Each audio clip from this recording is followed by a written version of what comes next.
Et on s'est dit, en fait, entre le domicile et le bureau, il y a tous ces lieux tiers et il faut une app pour accéder à ces espaces-là. Et du coup, les SDR démarchent, les account exec vendent et ensuite ils passent la main aux account managers qui upsell, quoi. C'est un peu le cycle classique. Après se dire, ok, on peut réussir ou pas, mais au moins on a mis les moyens et l'activité pour, tu vois. Bonjour et bienvenue sur le podcast We Are Sales by DCS. Je suis Nicolas Jupil-Boisvert, directeur associé de Dreamcatcher Sales, l'agence experte en recrutement et business development. Nous partons à la rencontre de personnalités inspirantes du monde de la vente. Entrepreneurs, directeurs commerciaux, top performers, qui vous partageront leurs tips, leurs best practices et leur écosystème. Et nous vous rappellerons que nous faisons le plus beau métier du monde, celui de remettre l'humain au cœur des affaires. Aujourd'hui, je suis avec Baptiste. Enchanté Baptiste, merci beaucoup de te joindre à moi pour cet échange. Nous allons parler de Worklib. Yes. Et je te laisse te présenter en expliquant effectivement un peu ton parcours, ce que fait Worklib et surtout à quel pain ça répond sur le marché aujourd'hui. Yes, merci beaucoup pour l'invitation. Très cool d'échanger sur les problématiques sales, comme tu dis, et l'humain au cœur de tout ça. C'est vraiment un beau métier, même s'il est parfois un peu décrié, peut-être on en reparlera. Ouais. Mais ouais, donc moi chez Worklib, je suis en charge du développement, donc j'ai toutes les sources de revenus et de newbies chez Worklib.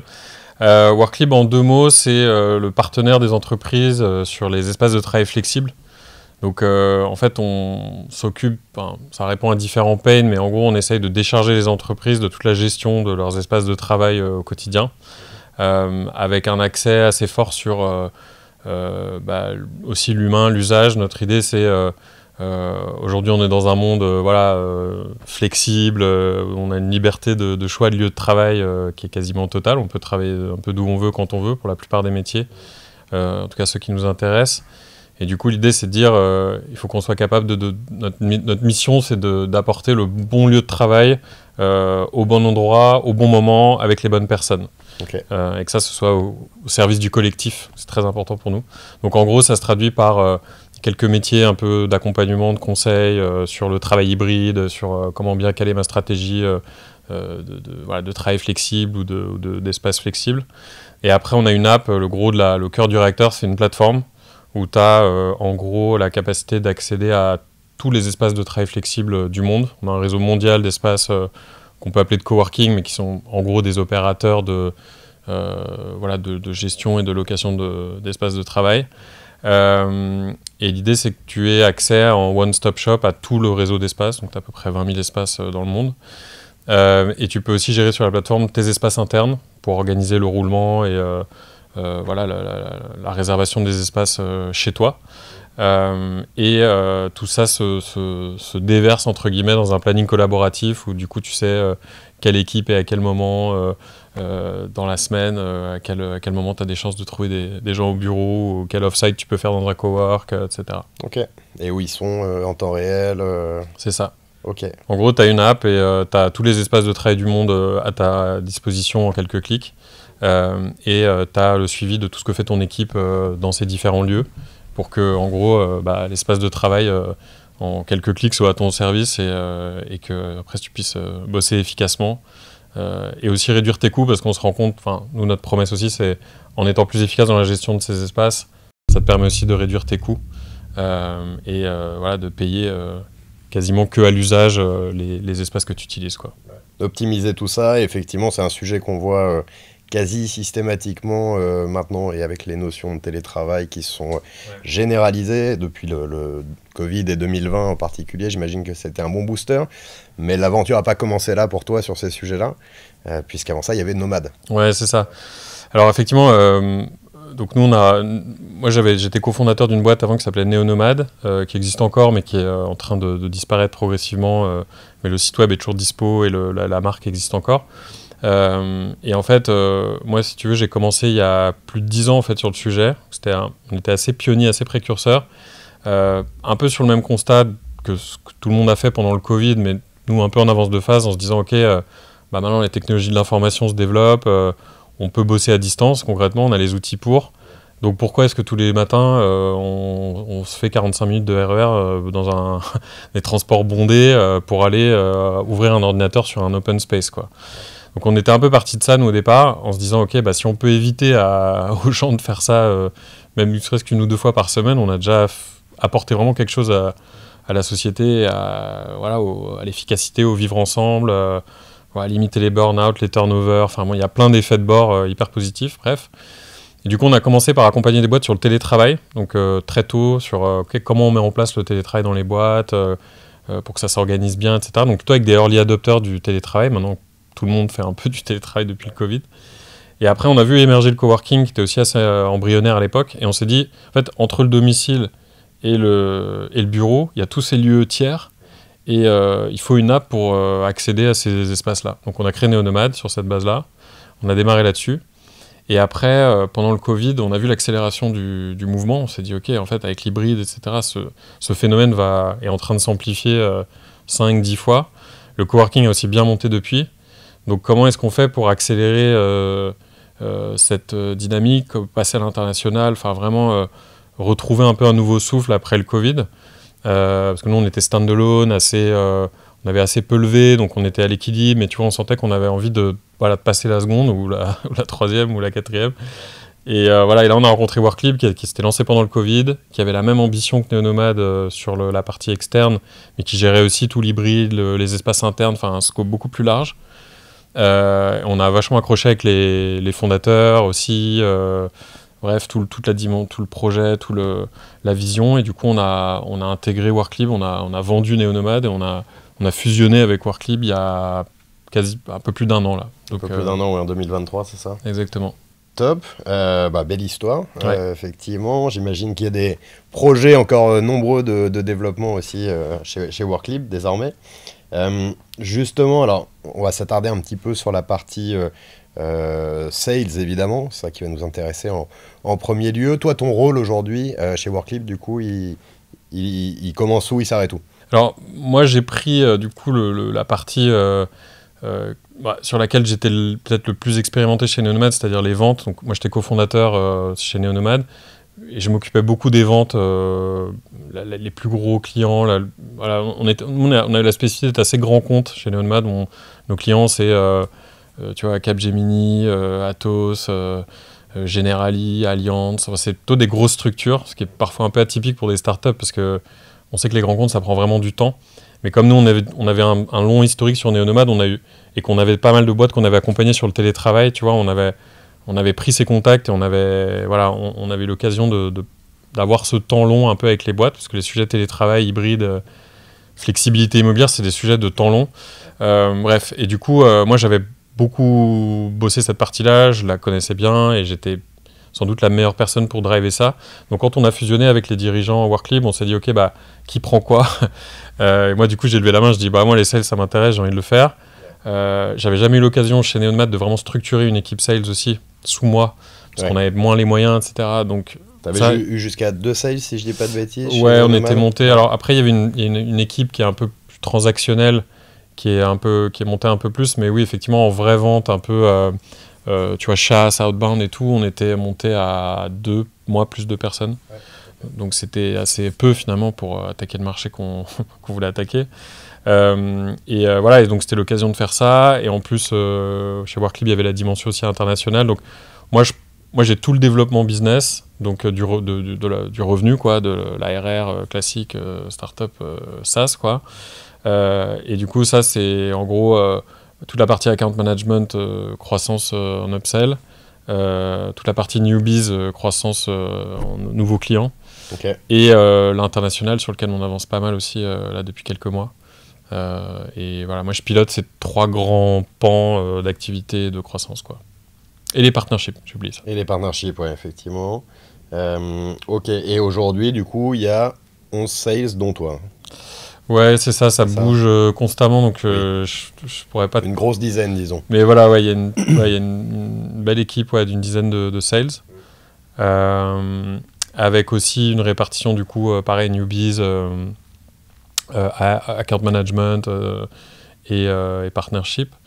Et on a, en fait, beaucoup structuré la partie newbies, parce que c'était plus facile sur la partie account management, parce que c'était des clients qu'on avait déjà, on avait déjà des équipes qui étaient en contact, donc on a plutôt converti des CSM en account manager, tu vois. Ok. Donc ça, c'est 2 personnes. Les CSM n'avaient pas le rôle d'upsell, cross-sell, c'est ça? Non. D'accord. Ouais. Et t'as réussi, et ils ont bien voulu. Ouais. C'est en cours. Après, il y avait ouais. il y a des profils différents. T'as des CSM qui étaient vraiment intéressés par la vente, qui avaient bien fait le tour de la partie opérationnelle, qui avaient vraiment envie de passer à un truc, tu vois, key account manager, etc. D'autres qui étaient assez contents de continuer dans l'opérationnel pur et de justement pas avoir trop le rôle, la pression commerciale. Okay. Donc, on a fait ce split. Et après, c'était en fonction un peu des compétences et des appétences des uns et des autres, mais ça, c'est plutôt bien trouvé. Et après, on a structuré la partie newbies avec une équipe SDR outbound, une équipe account exec. Et du coup, les SDR démarchent, les account exec vendent. Et ensuite, ils passent la main aux account managers qui upsell, quoi. C'est un peu le cycle classique. Ouais. Mais que moi je connaissais pas en démarrant, quoi. Enfin, en démarrant, tu étais sur ce qu'on appelle full stack. Ouais. Une personne, un sales s'occupe depuis la prospection jusqu'au closing de son client, ouais. et va même l'élever derrière, garder le contact, c'est ça? En fait, c'était plutôt, on était plutôt splitté en 2. On avait surtout moi qui était, ou associé, tu vois, de la boîte, qui était sur la partie vente amont, prise de contact, brief, etc. Et on était en binôme avec un CSM vendeur, quoi, qui reprenait la main progressivement, qui faisait l'approche, la propale, etc. Et qui vendait du coup en binôme. Et une fois que la vente était faite, le CSM reprenait la main pour le déploiement, tu vois. Ce qui est assez confort pour le client parce qu'il voit dès le début la personne qui va être avec lui dans l'opérationnel. Mais qui fait qu'après, au bout d'un moment, tes CSM, ils sont sous l'eau et ils peuvent plus absorber du vrai newbies, du vrai upsell chez un client. Ils ont moins le temps d'appeler les clients pour comprendre quels sont les besoins futurs parce qu'ils sont très vite saturés d'opérationnel, quoi. Mais okay. Voilà, ça c'est l'évolution qu'on a faite en spécialisant un peu plus les choses au fur et à mesure, quoi. Alors on est le 23 mai, j'étais à Vivatech encore ce matin. Ah oui. Ce qu'on constate, et parmi tous les acteurs de l'écosystème tech, il y a eu effectivement une très forte segmentation ces dernières années sur les différents postes, avec des spécialisations, on parle de SDR, mais aussi de BDR, de LDR, évidemment les AEAM, etc. On en revient un petit peu. Ouais. On constate que dans cette recherche effectivement de croissance rapide, ça permettait vraiment de se spécialiser, d'être plus industrialisé là-dessus. Mais en réalité, il y a certaines frustrations aussi qui remontent de la part des clients, d'avoir parfois 3, 4, 5 interlocuteurs différents, d'avoir une communication qui n'est pas parfaite et donc de la redite aussi de leur côté, etc. Qu'est-ce que tu en penses? Qu'est-ce que tu constates, toi, aujourd'hui, sur cette partie-là? Écoute, c'est vrai que nous, on s'est pas mal posé la question, notamment entre le SDR et l'account exec, quoi, tu sais, d'avoir des gens qui font les deux et qui, du coup, démarchent leur propre pipe, quelque part. On a testé différentes choses, et nous, c'est ce modèle un peu splitté qui a le mieux marché. Au début, c'est marrant parce qu'on était plutôt parti pour l'intégrer. Et puis, en fait, dans les faits, on a testé des trucs, et à un moment, ça a commencé à prendre sur ce modèle-là. Donc on a dit ça commence à... C'est aussi en fonction des profils que tu as, je pense, tu vois, tu recrutes des gens, au début tu te dis c'est quelqu'un qui va être très bon dans l'outbound à fond, et puis finalement en fait, tu te rends compte qu'il a des qualités de closing, donc tu vois qu'il peut aller au bout, donc tu vois, c'est peut-être aussi dépendant des profils qu'on avait, mais nous on avait quelques profils qui étaient très bons sur l'outbound, qui étaient très performants, du coup on voyait qu'on arrivait à avoir un volume de rendez-vous quand même entrant assez intéressant. Enfin, pas entrant, mais en discovery, quoi. Et après, on avait des account exec qui étaient déjà là chez Worklip quand nous, on est arrivé chez Neonomad, donc qui connaissaient bien le produit, qui étaient déjà bien dans le bain. Et du coup, on s'est dit, c'est plus logique de les utiliser sur tu vois, de la vraie approche client, etc. Mais je pense que tu fais un peu aussi avec les ressources que tu as. Et je pense qu'il n'y a pas un modèle forcément idéal, mais je comprends cette idée de revenir un peu en arrière, parce que comme tu dis... Puis c'est des mouvements de balancier un peu souvent dans les trucs, tu vois, tout d'un coup tu as une méthode qui sort et puis tout le monde dit ah ouais ça c'est génial, tu fonces et puis en fait tu vois t'en reviens parce que si le marché peut-être sature aussi un peu du calling, tu vois, de plein de trucs, enfin donc nous on a mis cet orga en place, pour l'instant ça fonctionne assez bien, c'est vrai que les passages de relais à chaque étape, faut être bon parce que si à chaque fois tu rebriefes le client a l'impression d'avoir répété 5 fois son brief, c'est compliqué. Mais moi, je trouve que ça marche assez bien parce que, pour l'instant, en tout cas, le SDR, c'est un touchpoint qui est très rapide. Tu vois, donc la personne, elle a compris que, bon, elle n'a pas le temps de vraiment se souvenir de qui t'es, etc. C'est plutôt le passage de l'AE au CSM. Mais je trouve que là, ça se passe aussi assez bien parce que ils comprennent que... Le métier est quand même assez différent, effectivement. Ouais, voilà. Et puis CSM, il est là pour être un peu dans la durée. Donc, tu vois, tu as tout de suite une relation qui se crée, qui est sympa. Et là où on a un peu moins de recul et où je pense peut-être qu'il y a un sujet effectivement à regarder, c'est le rôle de l'AM dans tout ça. Parce qu'à un moment, l'AE passe à l'AM. Donc du coup, le client, il a son CSM, il ne comprend pas forcément toujours le rôle de l'AM qui vient en plus. Il a déjà eu des discussions commerciales avec l'AE. Là, tu vois, et ce truc-là, c'est encore... Nous, on n'a peut-être pas encore assez de recul pour vraiment se rendre compte. Mais pour l'instant, ça fonctionne assez bien. Après, à toi d'être efficace dans l'exécution pour bien documenter les choses à chaque étape, s'assurer qu'il n'y a pas de redite. Et puis nous, ce qu'on essaie de tester aussi, c'est la satisfaction client après coup. Tu vois, d'avoir du feedback, dire ok, mais... Sur le cycle de vente en lui-même. Ouais. Okay. Comment ça s'est passé, quels étaient les petits bugs que vous avez eus. Excellent. Comme ça, tu mesures un peu la satisfaction un peu à l'output de ce process-là, parce qu'il est important. Et tu te rends pas toujours compte de comment les gens vivent les choses. Est-ce qu'il y a des choses que vous avez réussi à améliorer, à corriger grâce à ces pas encore. Non. C'est un peu tôt, ouais. C'est un peu tôt. Parce que là, on commence à avoir les feedbacks et on n'a pas encore mis le doigt sur toutes les problématiques. En fait, c'est plutôt une bonne nouvelle parce que ça veut dire qu'on fait plutôt bien le truc pour l'instant. Mais on n'a pas assez passé de clients... je pense de AE à AM aussi pour gérer ça. Parce qu'en fait, nous, on a beaucoup de boîtes qui font un test, un pilote, tu vois, pendant 3 à 6 mois. Et en fait, ce qu'on a décidé, c'est que pendant cette période-là, l'AE restait en lead. D'accord. Pour être capable de faire un peu son upsell de petits périmètres en test à j'ai toute la boîte qui se lance. Global, ouais. C'est ça. Okay. Comme ça, tu vois, parce que sinon, lui, il est intéressé qu'à un tout petit périmètre de début. Et après, c'est l'AM quelque part qui fait le gros de la vente qui est au moment du déploiement. Donc, on a pas mal de clients qui sont en test en ce moment sur ça, avec des gros périmètres derrière qui vont arriver. Et du coup, le passage à AM qui n'a pas encore été fait, tu vois. Donc, c'est une phase un peu particulière aussi. Et l'AM aujourd'hui est beaucoup occupée à l'optimisation de tout le pipe, tout le portefeuille client néo-nomade historique, où il y a beaucoup de boulot. De transition sur le nouvel outil, plus d'upsell et tout. Donc, mais c'est marrant du coup parce qu'il y a vraiment plein de sujets et plein de choses à structurer que moi chez Neonomad, je pouvais lire des méthodos et des posts LinkedIn de Head of Sales sur le sujet, mais j'avais pas vraiment les moyens de les tester dans la réalité, donc c'est cool d'être dans cette phase-là, quoi. Ouais, effectivement. Alors les moyens et puis peut-être le contexte approprié aussi. Parce que tu le disais, effectivement, à chaque nouvelle méthodo qui sort, c'est un peu l'engouement. Ouais. On a eu Medic, avant ça, il y avait Bant, il y avait EDA, etc. Donc les méthodos, c'est pas ce qui manque. Elles viennent souvent d'outre-Atlantique et de la Silicon Valley. Est-ce qu'elles sont toujours adaptées à un contexte de start-up très early stage? Est-ce que la méthode Xerox, qui il y a bien longtemps maintenant, fonctionne toujours, s'adapte à tout stade de maturité, etc. Comment est-ce qu'on choisit finalement la bonne méthode au bon moment? Est-ce que tu as un peu de retour d'expérience à nous faire là-dessus? C'est compliqué, hein, honnêtement, parce qu'en plus, le temps passe tellement vite et tu peux pas passer tout ton temps à réfléchir à de la méthodo, théorique en permanence, donc produire un peu, quoi, c'est ça? Il faut aussi être sur le terrain, il faut être auprès des sales, il faut pas oublier que il y a beaucoup de choses qui passent par le coaching, être vraiment avec eux au quotidien, dans les discoveries, dans les relances, dans les trucs, enfin, tu as beaucoup de temps à passer sur le terrain. Et d'ailleurs, ça, moi, c'est peut-être un des trucs que j'aurais plus fait, tu vois, si je devais refaire l'année, de passer plus de temps vraiment opérationnel, de se dire, en fait, tu as 6 mois où il faut que tu fasses que ça, et tout ce que toi, tu connais, que tu as appris de tes ventes un peu sur le tas, en tant que co-founder, tu arrives à le transmettre, tu vois. Ça, c'est peut-être un truc que j'aurais plus fait.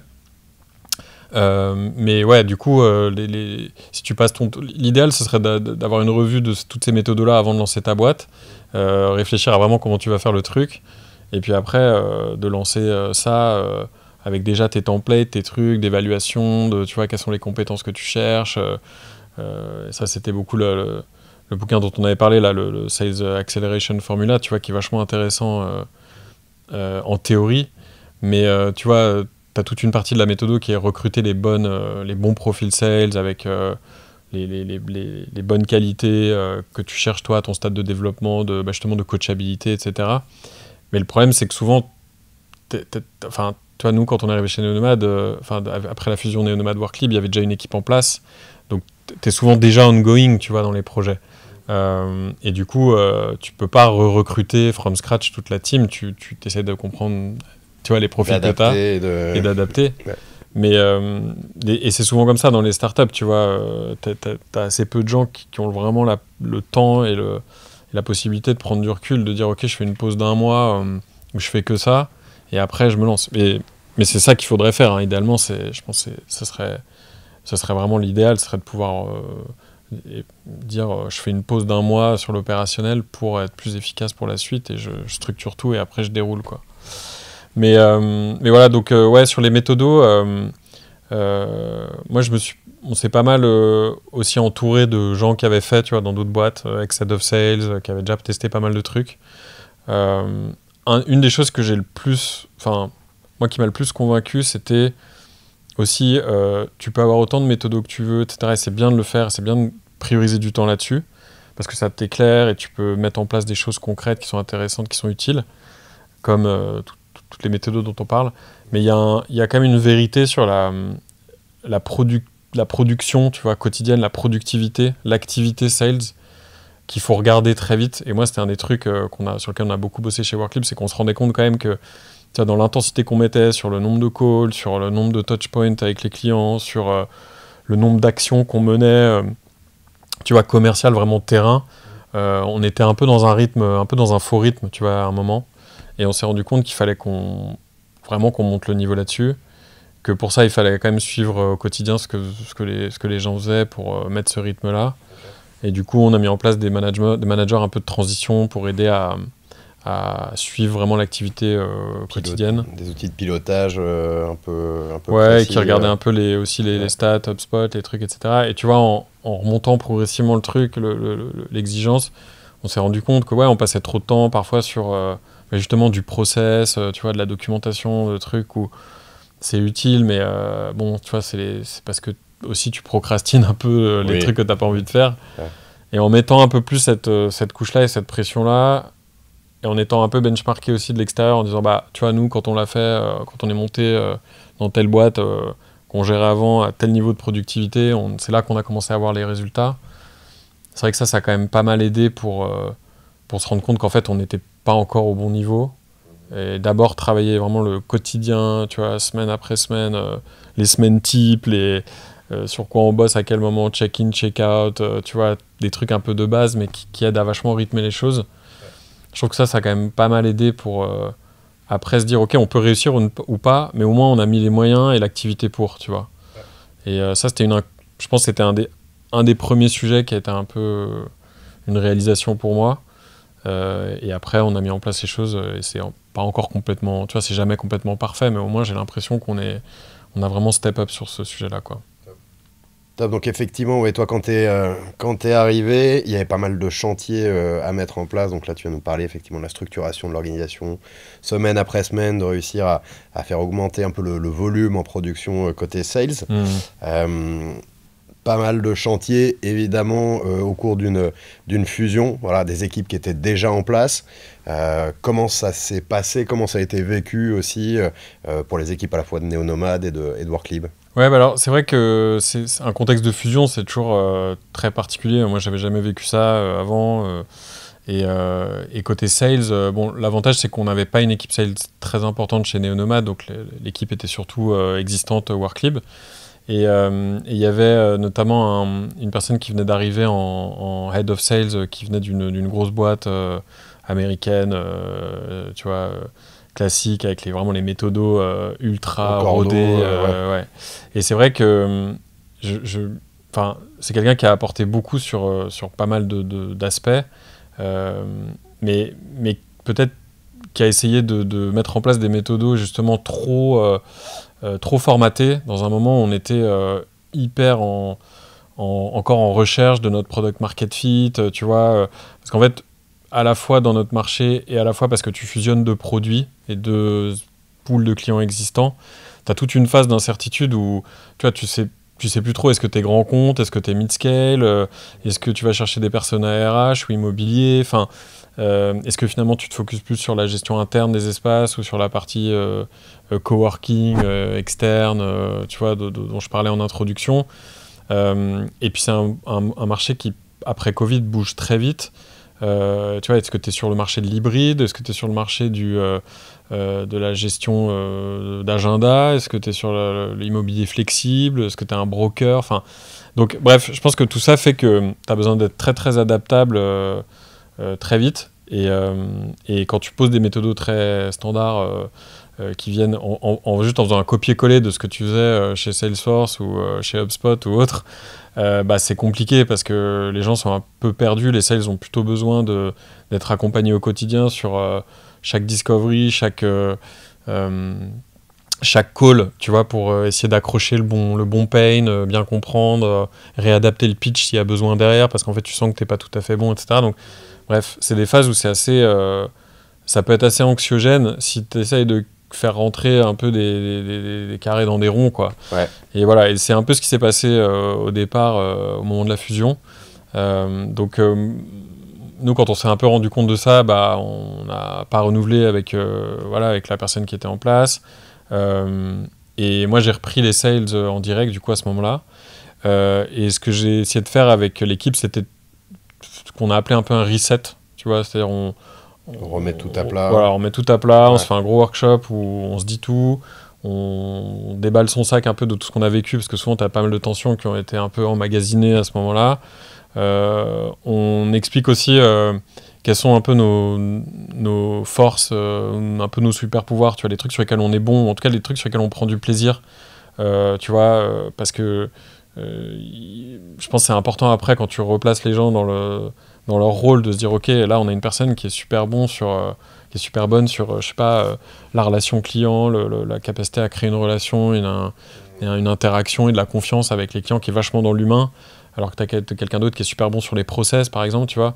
Et ça, parfois tu l'as un peu oublié parce que tout le monde a tellement essayé de délivrer le plan carré, machin truc. Donc on a fait ça a bien fonctionné, ça a permis à tout le monde de se remettre et de repartir vraiment de zéro. Et après, à partir de là, on a construit progressivement l'approche, mais ça a pris du temps. Et moi, je trouve que l'autre difficulté dans ces phases-là de start-up, c'est que souvent, c'est difficile d'avoir une adéquation entre les objectifs que tu te fixes en tant que start-up et avec un BP super ambitieux, où tu te dis, on fait x3 cette année, enfin, tu vois, tu as toujours envie d'aller vite, tu as une super ambition, ce qui est normal. Et tu as la réalité du terrain qui est que y a encore une équipe qui est jeune, qui doit se former, tu as un marché qui est encore pas complètement mûr, etc.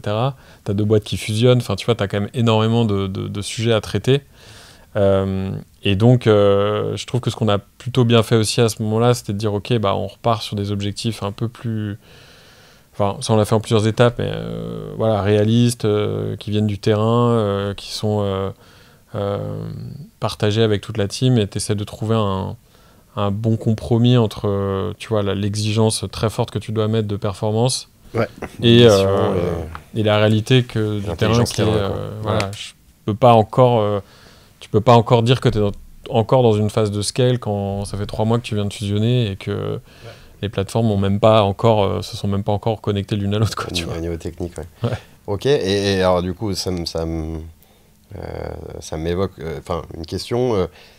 Est-ce qu'on peut scaler sans justement mettre un schéma, un process, une méthodo hyper calibrée, hyper documentée, et du coup avec les personnes qui sont capables de les respecter en face, versus s'adapter finalement aux personnes qui sont déjà en place pour faire en sorte que chacun joue avec ses meilleures cartes, effectivement. Voilà. Est-ce qu'on peut scaler comme ça? Honnêtement, je sais pas, parce que j'ai pas vécu 50 000 phases de scale dans le passé.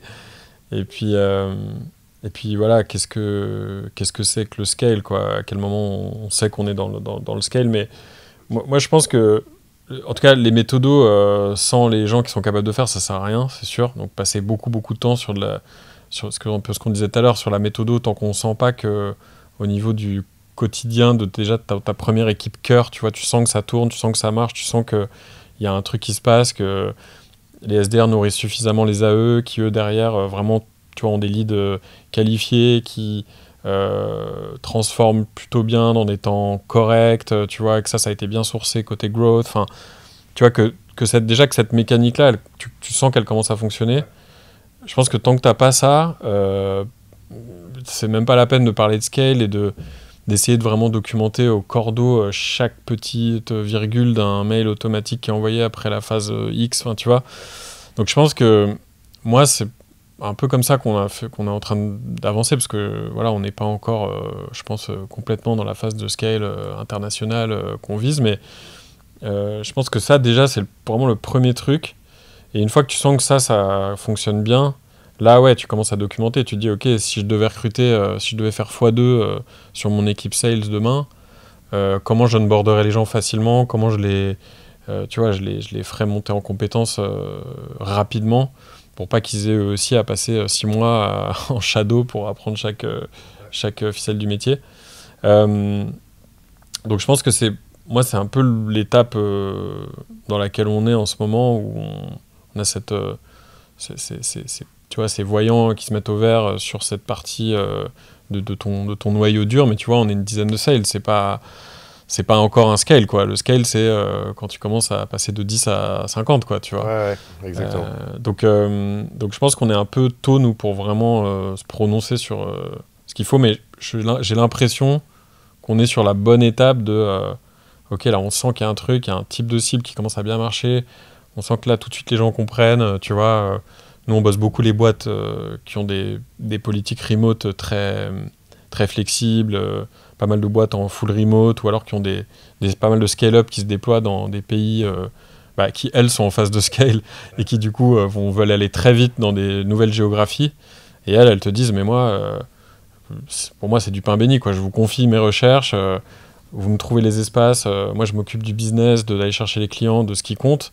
Et toute la partie workspace, déploiement rapide du workspace, c'est Worklib qui gère, quoi, tu vois. Ouais.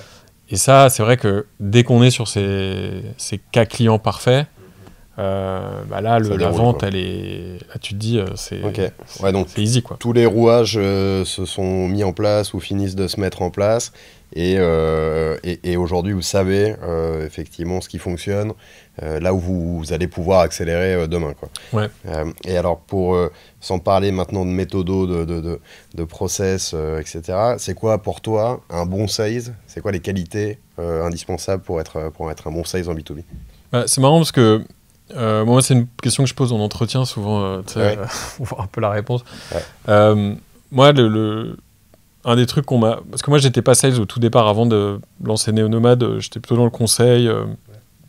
J'étais pas dans un rôle très commercial. Et j'avais cette vision aussi un peu commerciale qu'on peut avoir, peut-être un peu négative, tu vois, de manipulation, de séduction, vendeur de tapis, etc. Ouais.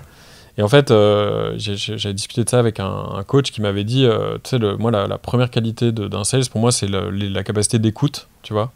De comprendre ton interlocuteur, comprendre ses problématiques et ses besoins, et aussi d'être très fin sur, ça c'est un peu plus vrai côté grand compte, mais sur lui, dans quelle organisation il évolue, et comment le processus de décision va se faire, comment, tu vois, c'est un truc qui te demande beaucoup d'être très smart, très vite, sur en une demi-heure, tu as fait un discovery, et tu sais te mettre à la place de la personne qui va peut-être acheter demain ta solution.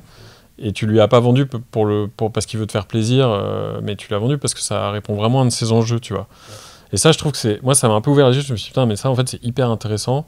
Moi, j'avais fait de la sociologie avant aussi, dans une vie passée. Ouais. Et j'adorais cette partie-là où tu fais des entretiens qualitatifs avec des gens, tu essaies de comprendre sans avoir à leur vendre quoi que ce soit, mais tu t'essayais de comprendre un peu leur quotidien, leurs enjeux, leurs stratégies, etc. Et je me suis vachement retrouvé là-dedans. Et après, chez Neonomad, du coup, quand j'étais plutôt avec des grands comptes et tout, j'étais vraiment dans cette approche, et c'est ça que j'aimais beaucoup. Du coup, je pense que cette capacité d'écoute, elle est hyper importante. Mais tu vois, je pense que tous les sales ont pas les mêmes qualités. Ça, c'est un des trucs aussi dans la Acceleration Formula. Tu vois, ils expliquent qu'il y a des gens qui sont très bons parce qu'ils sont très bons dans la création de la relation avec ton client. Et en 1 heure, ça y est, tout le monde se tutoie, c'est hyper sympa, c'est hyper chaleureux. Et t'en as d'autres qui vont être très bons parce que c'est des machines de guerre, ils sont ultra organisés, ils ont une production de malades, etc. Et en fait, chacun ses qualités. Je pense qu'il y en a 4-5 qui sont sans doute essentielles, peut-être plus importantes à certains niveaux du développement de ta boîte. Après, je pense que si t'as pas cette capacité d'écoute et de compréhension des contextes clients, etc., c'est quand même un must-have, quoi. T'es pas sur le bon, oui, c'est ça. Ouais, t'es pas sur le bon métier. Ouais. Mais tu vois, après, tu peux avoir c'est des curseurs, quoi. Tu peux avoir des forces et des faiblesses, enfin plutôt des points de force sur certains sujets. Et c'est là où tout le rôle de ton management, normalement, c'est d'arriver à identifier ça et de dire, ok, bah vas-y, comment on travaille ça à fond avec toi, ça c'est ta force. Vas-y, comment on te met dans des situations où ce truc-là est utilisé à fond et en plus, toi, tu t'éclates parce que souvent, bah, si c'est un truc sur lequel t'es bon, c'est un truc aussi où tu prends du plaisir. Et si tu prends du plaisir, t'es bon et c'est un cercle vertueux, quoi. Mais ça, c'est dur, hein, évaluer comme ça les compétences. C'est du management, pas que sales. Ça, c'est un vrai sujet aussi. Nous, on s'est pas mal fait accompagner aussi sur la partie management chez Worklib, avec une boîte qui s'appelle So Many Ways. Hyper intéressant. Mais voilà, après, il faut le mettre en pratique. Après, tu manages des managers qui eux-mêmes doivent avoir ces compétences-là, tu vois, c'est un vrai truc. Mais voilà, donc moi je dirais, moi la réponse que j'attends en tout cas en entretien quand je pose la question, c'est la partie écoute, capacité d'écoute, tu vois. Un sales qui fait un discovery, pour moi il doit parler 20% du temps, tu vois, c'est une règle, quoi. Si t'as fait dans tout le call, t'as fait ta déballe, c'est toi qui as parlé, t'as pas laissé parler le client, le prospect, c'est que t'as vraiment raté ton call ou ton rendez-vous. Et après, il y en a, voilà, après il y a des qualités peut-être un peu, je dirais, niveau 2, qui, je pense que sur la partie un peu, nous, dans la phase où on est, il y a une partie un peu ténacité, tu vois, on s'accroche, on prend des portes, parce qu'on se cherche encore, tu vois, dans les product market fit, donc ça, je pense qu'il faut quand même être accroché, il faut être très flexible aussi, parce que notamment en startup, c'est pas que pour les sales, mais t'es obligé de changer parfois d'orga très vite. Et tu vois, parfois, t'as une orga que t'as posée et tu te rends compte qu'en fait, ça marche pas, il faut aller vite. Et ça va peut-être dire changer de manager, ça va peut-être dire changer de scope d'activité. Donc, faut être très adaptable, quoi. Ouais. Ça, c'est quand même hyper important. Ouais. Et après, l'organisation, moi, je bosse beaucoup l'organisation à titre perso et pour les sales, tu vois, c'est quoi tes prios, c'est quoi ta semaine type, comment tu dédies du temps à chaque élément prioritaire. Et ça, mine de rien, c'est pas simple parce que tu peux te retrouver vite dans des trucs où tu as des calls, des réunions dans tous les sens et ton agenda, c'est une sorte de gruyère avec que des petits temps, tu vois, non efficaces. Impossible à respecter les uns après les autres. Ouais, et puis t'enchaînes, toi, 5 calls de suite, t'as la tête dans le sac. Donc ça, c'est un vrai truc aussi qui est aussi lié à l'hybride, qui est que, comme on est un peu en remote, t'enchaînes beaucoup de calls et t'as parfois du mal à recréer des moments soit de travail de concentration, soit de moments collectifs en physique où t'as quand même besoin de voir les gens pour avancer. Je retiens en particulier la ténacité, la détermination, effectivement. C'est ce qu'on constate là au cours de nos ateliers mensuels qu'on fait sur le prospective sales. Ouais.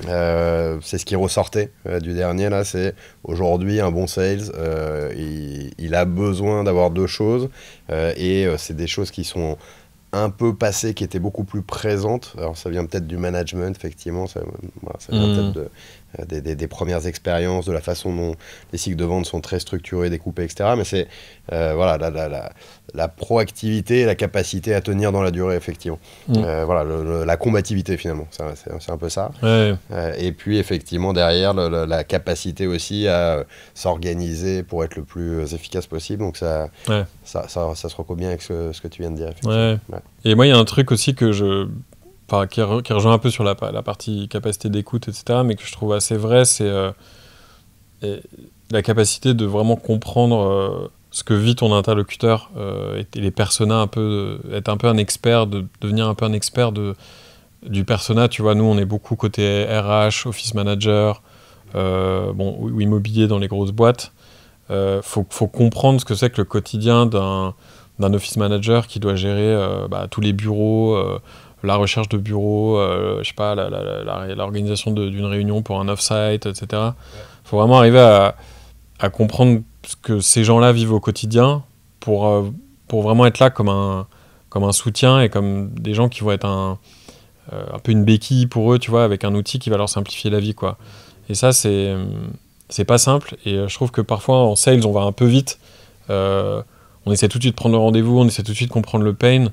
Mais tant qu'on n'a pas vraiment vécu la vie d'un office manager ou d'un responsable RH, je pense peut-être qu'on va un peu vite et qu'on oublie des choses sur lesquelles on pourrait être utile.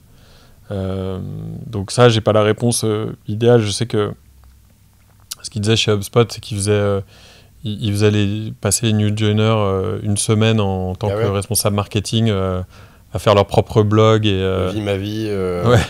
Tu devais créer un blog sur une thématique et tu devais comprendre la difficulté que c'était d'avoir du trafic sur ton blog. Enfin, tu vois, après, c'est... Donc, je sais pas comment on pourrait faire là-dessus, mais je trouve que c'est un bon truc de dire, OK, le persona que tu cherches à aider, voilà, lui, mets-toi à sa place, quoi. Ouais. Mets-toi dans ses chaussures pendant une journée. Ouais. Et je pense qu'une fois que tu as fait ça, lui parler, c'est beaucoup plus facile, tu vois. Parce que tu sais ce qui va tilter chez lui, quoi. Lui, il a 50 000 trucs à faire. Il y a 2-3 trucs qu'il n'arrive pas à gérer, notamment les bureaux ou le remote ou autre. Et tu lui dis, attends, là-dessus, prends 30 minutes pour gagner, je sais pas, une journée par semaine de travail demain, quoi. Tu vois, ça, là, la promesse, elle tient, quoi. Ouais. Parler un peu de tes regrets 2023 en tant que manager, de ne pas avoir passé suffisamment de temps au contact de tes équipes, sur le terrain, en rendez-vous, en disco, etc. À quel moment, et est-ce qu'il faut que ça s'arrête à un moment comment on rend autonome et est-ce qu'une équipe sales est jamais autonome finalement? Oui, de toute façon, il faut à un moment que les gens soient autonomes, quoi. Moi, je me vois pas coacher ou biberonner les gens indéfiniment. Enfin, je pense que dans le boulot, une des plus grandes satisfactions, c'est de grandir en autonomie et être capable progressivement de vivre, de voler de ses propres ailes. Tu vois, moi, j'ai toujours fonctionné comme ça. Nous, la réponse qu'on a eue, c'est que, enfin, évidemment, moi, si je devais le refaire, effectivement, je passerais plus de temps, mais c'est fait. Et nous, la réponse qu'on a donnée, c'est qu'on a recruté des managers un peu de transition, le temps pour être un peu plus au quotidien, le temps qu'on trouve la bonne personne pour justement être un peu ce niveau intermédiaire entre direction et terrain. Et ça, c'est un recrutement qu'on a fait là depuis le début de l'année, qui fonctionne bien, etc. Donc tu vois, en fait, maintenant on sent que cette équipe-là, au global, elle commence à être vraiment autonome parce que justement, il y a les bons niveaux hiérarchiques qui ont été construits. Et je vois les effets au quotidien, je trouve que ça progresse vraiment bien, tu vois. Donc, bon, si je devais le refaire, je le ferais peut-être un peu différemment. Et ce recrutement a mis un peu plus de temps qu'on prévoyait, mais aussi parce qu'on voulait la bonne personne. Et je pense qu'on a bien fait. Parce que si on était allé trop vite et qu'on n'avait pas pris le bon profil, là, aujourd'hui, je serais en train de encore me dire qu'il faut que je me remette sur le terrain. Oui, ce serait finalement du temps perdu. Ouais, c'est ça. Alors que c'est plus un truc que je me dis, quoi. Tu vois, enfin, c'est un truc que je me dis pour 2023, mais pas pour 2024, quoi. Donc là, toi, t'es à Bristol, en Angleterre. Ouais.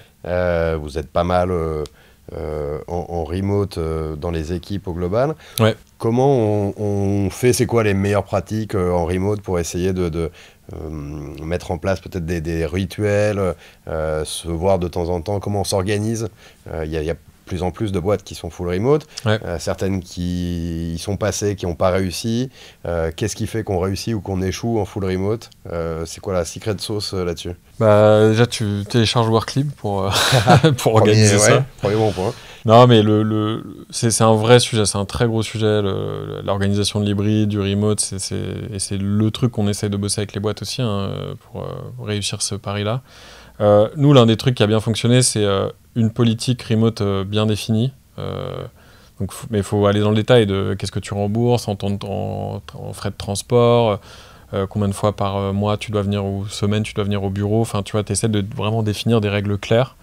Nous, chez Worklib, c'est une fois par mois minimum au bureau. en présentiel. Okay. On a un rituel tous ensemble une fois par mois de toute façon, donc tu vois, c'est là où tout le monde vient. Et après, c'est un peu en fonction des équipes, et on a beaucoup bossé avec les managers pour dire, ok, comment tu veux toi organiser ta team, et définis toi aussi les règles.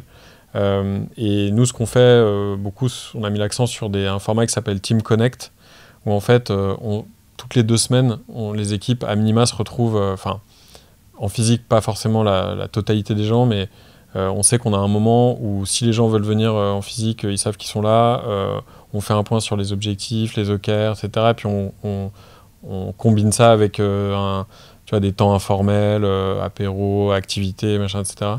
Donc on a bien développé ce format Team Connect, ça marche bien.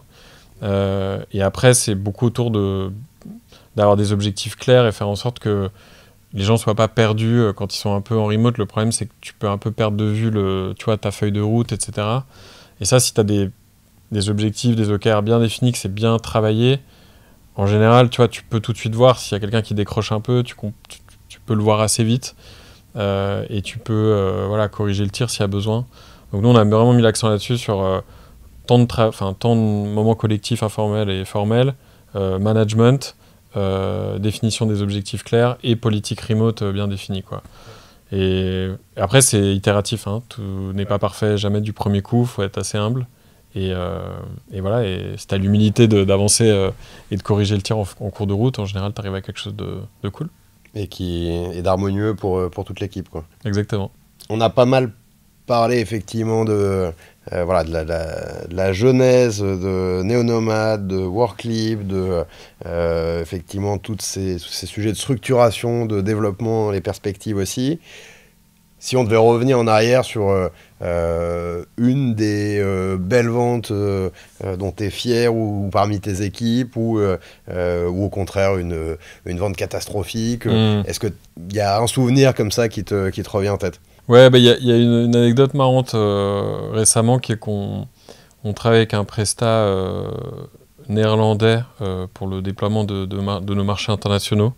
Okay. Donc, parce qu'on est en train de déployer plusieurs pays en SDR.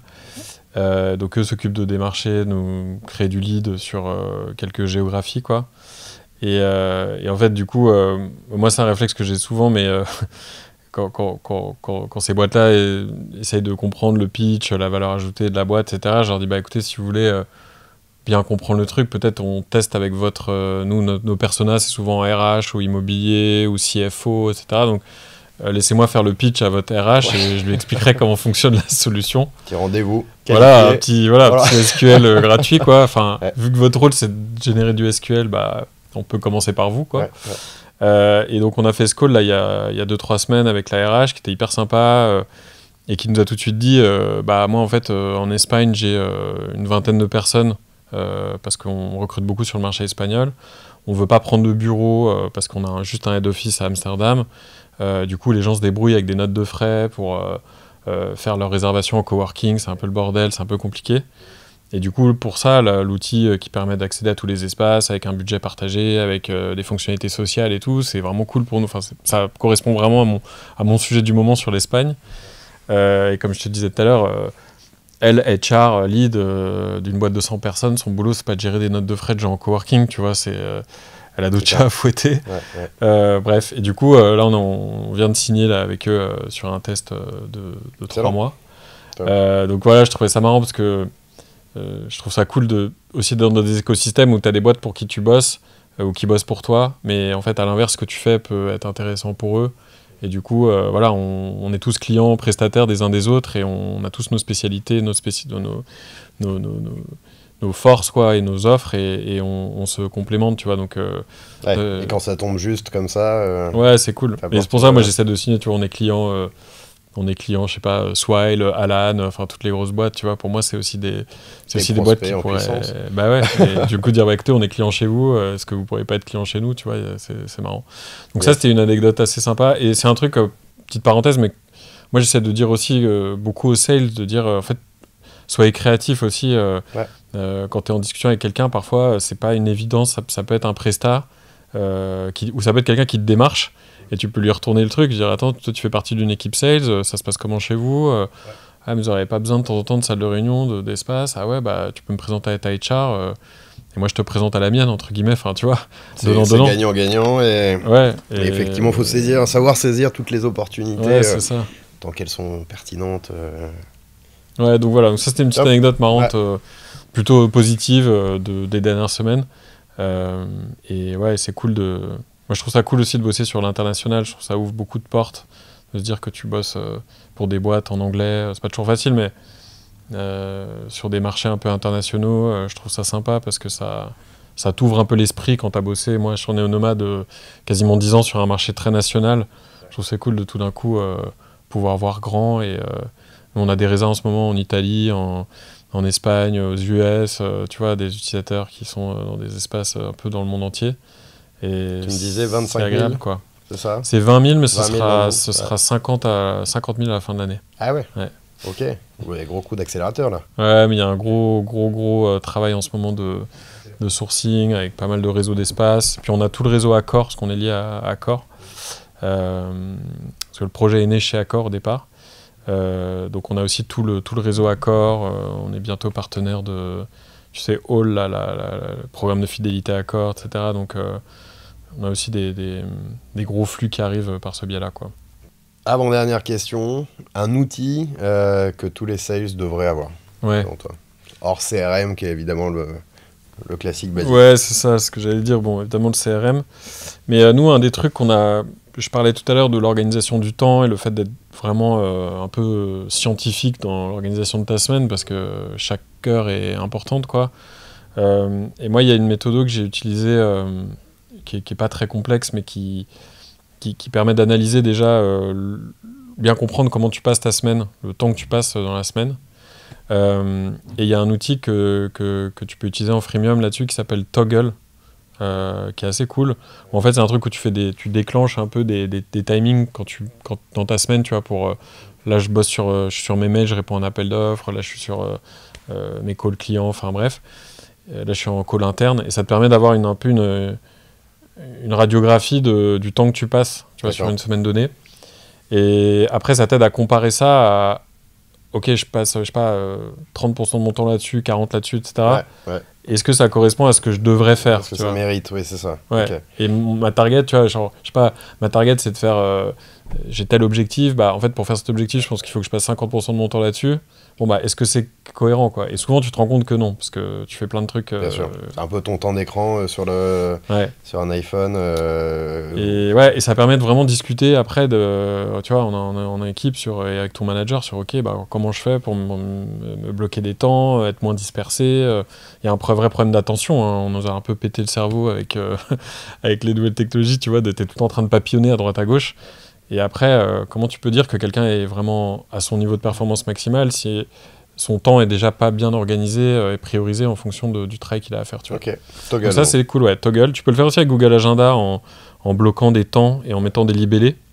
Mais là, j'ai découvert Toggl récemment qui est pas mal là-dessus aussi. Donc ouais, c'est un truc que je recommande pour faire cette analyse et travailler un peu ses priorités, quoi. Ok, et donc freemium, tu disais, donc il y a la possibilité de tester une partie de l'outil. Ouais, je ne l'ai pas testé en long en large, mais je crois que la première version comme ça, juste individuelle, elle est en free. Okay. Et ça te permet de faire au moins une semaine de test pour faire une première analyse, quoi. Dernière question. On a passé un bon moment ensemble, et avec qui aimerais-tu qu'on passe le moment suivant? En gros, quel est le prochain invité que tu aimerais voir interviewé par We Are Sales? Ouais, bah, je pensais à Maxime Cousin, qui est cofondateur de Au Sol. Ouais. Parce que c'est une boîte qui nous ressemble, avec qui on a pas mal discuté justement de l'évolution, de la structuration des sales. et qui est un peu dans le même univers que nous sur le workspace. Ils font des bornes de recharge pour les PC. Dans un monde où justement les gens sont très mobiles et se déplacent d'un endroit à l'autre et ils ont besoin d'électricité, quoi. Enfin, c'est assez basique, mais c'est un vrai besoin. Et voilà, et donc dans l'écosystème là qu'on suit un peu nous, Future of Work, c'est une des boîtes que je trouve assez intéressante en ce moment. Et ils sont sur une cible qui est pas simple parce que c'est très grand compte. Et ils se démerdent vraiment bien. Donc je pense qu'ils auraient pas mal de choses à nous apprendre et à partager. Donc voilà, je nomine Maxime de chez Onsol. Maxime nominé. Maxime, l'invitation partira bientôt. Voilà, j'espère que tu l'accepteras évidemment et que je te retrouverai sur ce canapé très prochainement. Merci beaucoup, Merci à toi. Baptiste, d'être venu ici chez Dreamcatcher Sales pour le podcast We Are Sales. Longue et belle vie à Worklib. Voilà, on va suivre ça de près évidemment. Et on vous souhaite tout le meilleur. Et on vous dit à très bientôt sur le podcast We Are Sales. Merci à toi. À bientôt. À bientôt. Ciao.